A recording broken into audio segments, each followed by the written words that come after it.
ಆದರ್ಶ್ ಅವರೇ. ನಮಸ್ತೆ ಮೇಡಮ್. ಯಾರ ಬಗ್ಗೆ ಕೇಳ್ಬೇಕಿತ್ತು? ನನ್ನ ಬಗ್ಗೆ ಮತ್ತೆ ನಮ್ಮ ಅಣ್ಣನ ಬಗ್ಗೆ ಕೇಳ್ಬೇಕಿತ್ತು ಮೇಡಮ್. ಯಾರ್ದಾದ್ರೂ ಒಬ್ಬರ ಬಗ್ಗೆ ಕೇಳಬಹುದು, ಯಾಕಂದ್ರೆ ಸಮಯಾವಕಾಶ ಬಹಳ ಕಮ್ಮಿ ಇದೆ. ಯಾರ ಬಗ್ಗೆ ಕೇಳ್ತೀರಾ?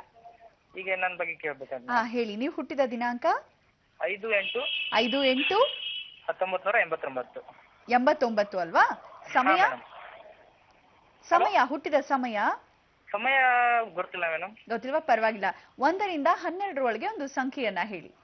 5 ಮೇಡಮ್. 5. ಗುರುಜಿ ಅವರಿದ್ದಾರೆ, ಮಾತಾಡಿ ಆದರ್ಶ್ ಅವರೇ.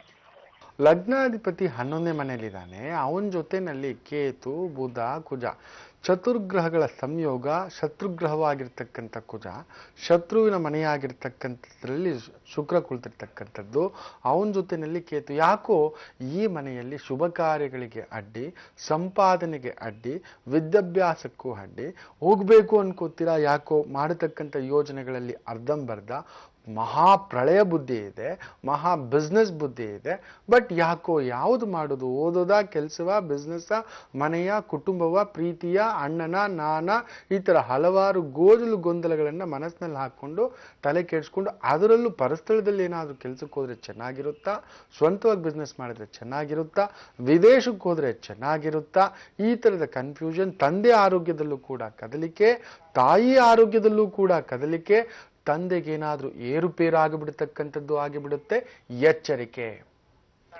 ಇದಿಷ್ಟು ಆಗಿರ್ಬೇಕು. ಹೌದು ಅಲ್ವಾ? ಹೌದು ಗುರುಜಿ. ಸರಿ. ಚಂದ್ರ ನಿಮಗೆ ಬಲವಾಗಿರಬಾರ್ದು, ಅವನು ಬಲವಾದ ಸ್ಥಾನದಲ್ಲಿಲ್ಲ. ಗುರು ತುಂಬಾ ಬಲವಾದ ಸ್ಥಾನದಲ್ಲಿದ್ದಾನೆ, ಅದು ಅಷ್ಟೊಂದು ಒಳ್ಳೆಯದಿಲ್ಲ. ಸೂರ್ಯ ಮಹಾಬಲಶಾಲಿ ಆಗಲೇಬಾರದು ತುಲಾ ಲಗ್ನದವರಿಗೆ. ಅವನು ಇನ್ನಷ್ಟು ಬಲವಾಗಿ ಕುಳಿತಿದ್ದಾನೆ, ಎಲ್ಲೋ ಸುಡಿಸ್ತಕ್ಕಂಥದ್ದು ಮಾಡಿಬಿಡುತ್ತೆ. ಇಫ್ ಪಾಸಿಬಲ್ ಮಹಾಬಲಶಾಲಿಯಾಗಿರ್ತಕ್ಕಂಥ ಸೂರ್ಯನನ್ನು ಒಲಿಸ್ಕೋಬೇಕು ಅಂದರೆ ತಂದೆ ಹತ್ರ ಚೆನ್ನಾಗಿರ್ಬೇಕು, ತಂದೆ ಸೇವೆ ಮಾಡಬೇಕು. If possible government projects, government ಕೆಲಸಗಳಿಗೆ ಪ್ರಯತ್ನ ಮಾಡಿದರೆ ಬಹುಬೇಗ ವಿಶೇಷ ಫಲಗಳನ್ನು ನೋಡ್ತಕ್ಕಂಥದ್ದಾಗುತ್ತೆ. ಶುಕ್ರ ಕೇತು, ಪ್ರೀತಿ ಪ್ರೇಮ ಸ್ವಲ್ಪ ಎಚ್ಚರಿಕೆ. ಸ್ವಲ್ಪ ಮೊಳಕೆ ಕಾಳು ಹೆಚ್ಚಾಗಿ ಸೇವಿಸಿ. ಅವರೇ ಕಾಳನ್ನು ರಂಗನಾಥನ ದೇವಸ್ಥಾನಗಳೆಲ್ಲಾದರೂ ಇದ್ರೆ ದಾನ ಮಾಡ್ತಾ ಬನ್ನಿ. ಶುಕ್ರವಾರ ಪೌರ್ಣಮಿಗಳಂದು ಒಳ್ಳೇದಾಗ್ತಕ್ಕಂಥದ್ದು. ಹೋಗಿ ಬನ್ನಿ ಗುರುಜಿ. ಹಾಗೆ ಈಗ ಒಂದು ಪತ್ರವನ್ನ ಓದೋಣ ಗುರುಜಿ. ಕಾಂತಮ್ಮ ಅನ್ನೋರು ಈ ಪತ್ರವನ್ನ ಬರಿತಾ ಇದ್ದಾರೆ. ಪೂಜ್ಯ ಗುರುಜಿಯವರಿಗೆ ನಮಸ್ಕಾರಗಳು. ದಿವ್ಯಾಲೂರ್ ಅವರೇ, ನಿಮ್ಗೂ ನಮಸ್ಕಾರ ಅಂತ ಹೇಳ್ತಾರೆ. ನಮಸ್ಕಾರ ಅಮ್ಮ. ಹಾಗೆ ಗುರುಜಿ, ಅವ್ರಿಗೆ ಮಕ್ಕಳಿದಾರಂತೆ ಇಬ್ರು. ಜೊತೆಗೆ ನಾನು ಮದುವೆ ಆಗಿ 24 ವರ್ಷ ಆಯ್ತು ಗುರುಜಿ, ನಾನು ನೆಮ್ಮದಿಯಾಗೇ ಇಲ್ಲ ಅಂತ ಹೇಳ್ತಾರೆ. ಒಂದಲ್ಲ ಒಂದು ಕಿರಿಕಿರಿ. ಮಗನ ಒಂದು ಜಾತಕ ಕೊಟ್ಟಿದ್ದಾರೆ ಗುರುಜಿ. ಮಗನ ಹೆಸರು ಭರತ್ ಅಂತ. 27/12/1989 ಅಂತ ಹೇಳ್ತಾರೆ. ಮಧ್ಯಾಹ್ನ 1:15 ಬುಧವಾರ ಅಂತ. ದಯವಿಟ್ಟು ಇವೆಲ್ಲದಕ್ಕೂ ಸಂಕ್ಷಿಪ್ತವಾಗಿ ವಿವರವನ್ನ ನಾನು ನೀಡಿದ್ದೀನಿ, ಪರಿಹಾರ ತಿಳಿಸಿ ಅಂತಿದ್ದಾರೆ. ಸುಖ ಸ್ಥಾನದಲ್ಲಿ ನಿಮ್ಮ ಮಗನ ಜಾತಕದಲ್ಲಿ ಗುರು ವಕ್ರ, ಒಂಟಿ ಗುರು. ಎಲ್ಲಿ ತಾಯಿ ನೆಮ್ಮದಿಯಾಗಿರ್ತಾಳೆ? ಎಲ್ಲಿ ಇವನಿಗೆ ವಿದ್ಯೆ ಮುಂದುವರಿಸ್ಲಿಕ್ಕಾಗುತ್ತೆ? ಒಂಟಿಯಾದ ಗುರುವಿದ್ರೆ ಅಮ್ಮನ ಕಡೆ ಯೋಚನೆ. ಅವನಿಗೆ ನಾನು ದುಡಿಬೇಕು, ಈಗಲೇ ಅಮ್ಮನಿಗೆ ಸಪೋರ್ಟಿವ್ ಆಗಿರಬೇಕು. ಓದೋದ, ಅಮ್ಮನ ನೋಡೋದ, ನನ್ನನ್ನು ನೋಡೋದ ಅನ್ನೋ ಭಾವದಲ್ಲೇ ಅವನು ಸುಖ ನೋಡಿಲ್ಲ. ಒಂಟಿಯಾಗಿರ್ತಕ್ಕಂಥ ಗುರು ನಿಮ್ಮನ್ನು ಸುಟ್ಟು ಹಾಕಿದೆ. 7ನೇ ಮನೆಯಲ್ಲಿರೋ ಶನಿ, ನಿಮ್ಮ ಯಜಮಾನನಿಗೆ ಆ ಭಾವವಿಲ್ಲ, ಯೋಚನೆಯೂ ಇಲ್ಲ. ಏನೋ ಇದ್ದೀರಾ ಅಷ್ಟೇ. ಬೇಡಿ, ಆಗಿದ್ದು ಆಗಿ ಹೋಯ್ತು, ಮುಂದಕ್ಕಾಗೋದಾದ್ರೂ ನೋಡಬೇಕು. ನಿಮ್ಮ ಮಗನಿಗೆ ಮೀನ ಲಗ್ನವಾಗಿ ಲಗ್ನಾಧಿಪತಿಯ ವಕ್ರ. ಅವನು ದೂರ ಹೋಗಿ ಓದಿದ್ರೆ ತುಂಬ ಚೆನ್ನಾಗಿರುತ್ತೆ. ದಶಮದಲ್ಲಿರತಕ್ಕಂಥ ಸೂರ್ಯ ಶನಿ ಯೋಗ ವಿಶೇಷವಾದಂಥ ಅಧಿಕಾರವನ್ನ ಕೊಡಬೇಕು. ಆದರೆ ಶನಿ ಸೂರ್ಯ ಸೇರಿದ್ರೆ ಗುರು ಚಾಂಡಾಳ. ಸೂರ್ಯ ಬಂದು ಅವನು ಚಾಂಡಾಳನೇ ಆದರೂ ಆತ ಬಂದು ವಿಷ್ಣು ಗೋತ್ರದ ಒಂದು ಪೂಜೆ ಮಾಡತಕ್ಕಂಥ ಮಹಾಶಕ್ತಿ. ಶನಿ ಬಂದು ಶಿವನನ್ನ ಪೂಜೆ ಮಾಡತಕ್ಕಂಥ ರುದ್ರಶಕ್ತಿ, ಪ್ರಣವ ಶಕ್ತಿ. ಸೊ ಇವರಿಬ್ಬರು ಸೇರ್ಕೊಂಡಾಗ ಒಂಥರ ಚಾಂಡಾಳ ಅಪಮಗ ಸೇರಿದಾಗೆ. ಸೊ ಅಪ್ಪನಿಗೆ ಬಲವಿಲ್ಲ, ಮಗನಿಗೆ ಬಲವಿದೆ. ಆದರೆ ದೂರ ಹೋಗಬೇಕು ಅನ್ನೋದಿದೆ. ಕಳಿಸಿ, ಖಂಡಿತ ಇದೆ. ಗುರು ವಕ್ರ, ಜ್ಞಾನ ವಕ್ರ. ತನ್ನಲ್ಲೇ ಜ್ಞಾನವಿದ್ದರೂ ವಕ್ರನಾಗಿ ಬೇರೆಯವರಿಗೆ ದಾರೆ ಎರೆಯಬೇಕೆನ್ನುವುದು. ಆದಷ್ಟು ಗುರು ಶಾಂತಿ ಮಾಡಿಸಿ.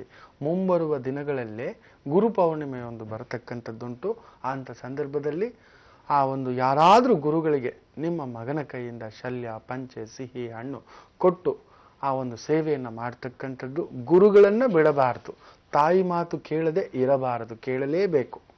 ತಾಯಿಗೆ ಎದುರಾಡಬಾರದು. ಸುಖ ಸ್ಥಾನದಲ್ಲಿ ಗುರು ಬಂದರೆ ಖಂಡಿತ ತಾಯಿಗೆ ಎದುರಾಡಿ ಮಾತೃಶಾಪಕ್ಕೊಳಗಾಗಬೇಕೆನ್ನುವುದು ಇವನ ಜಾತಕದಲ್ಲಿದೆ.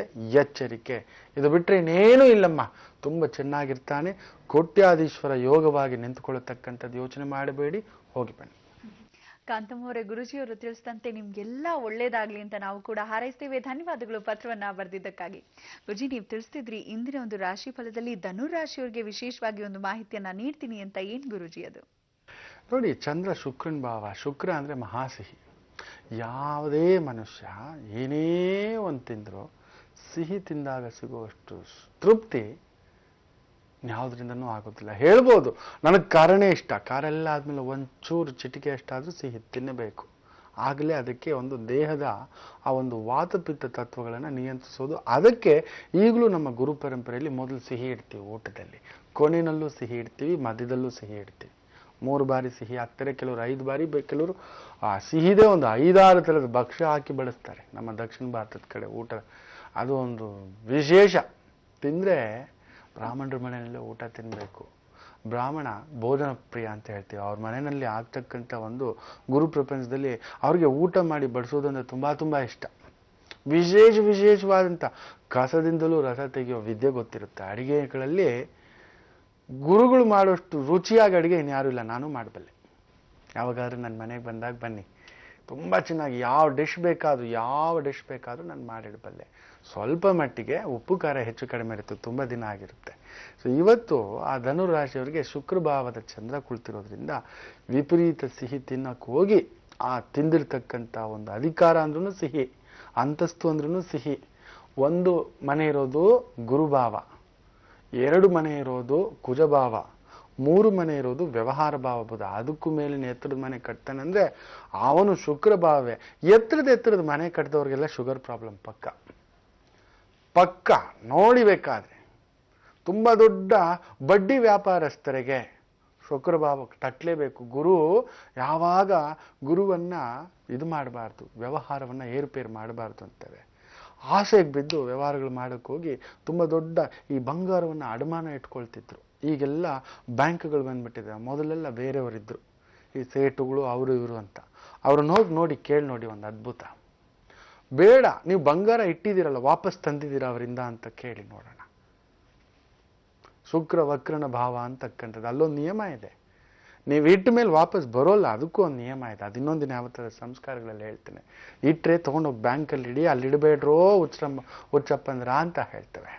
ಅಂತ ಒಂದು ಧನು ರಾಶಿಗೆ ಇವತ್ತು ಸಿಹಿಯ ಒಂದು ಭಾವ ಜಾಸ್ತಿಯಾಗಿ ಶುಗರ್ ಪ್ರಾಬ್ಲಮ್ ಏನಾದ್ರು ಹೆಚ್ಚು ಕಮ್ಮಿ ಆಗೋದು, ಹಾರ್ಟ್ ಪ್ರಾಬ್ಲಮ್ ಹೆಚ್ಚು ಕಮ್ಮಿ ಆಗೋದು, ಕಿಡ್ನಿ ಪ್ರಾಬ್ಲಮ್ ಏನಾದ್ರು ಹೆಚ್ಚು ಕಮ್ಮಿ ಆಗೋದು ಇದ್ರೆ ಆ ಸಮಸ್ಯೆ ಉಲ್ಪಣಿಸ್ತಕ್ಕಂಥದ್ದು ಆಗಿಬಿಡುತ್ತೆ. ಎಚ್ಚರಿಕೆ, ಸಿಹಿ ಜಾಸ್ತಿ ತಿನ್ನೋಕೆ ಹೋಗ್ಬೇಡಿ, ದೇಹದ ಭಾರ ಹೆಚ್ಚು ಕಡಿಮೆ ಆಗ್ತಕ್ಕಂಥದ್ದು. ಆದರೆ ಸರ್ಕಾರಿ ಮಟ್ಟದ ಕೆಲಸ ಪ್ರಾಜೆಕ್ಟ್ಗಳು ಮಾಡ್ತಿದ್ರೆ ಅದ್ಭುತ. ಮಕರ ರಾಶಿಗೆ ಹೇಗಿರುತ್ತೆ ಮುಂದಿನ ಭಾಗದಲ್ಲಿ ಹೇಳ್ತೇನೆ, ಕಾದು.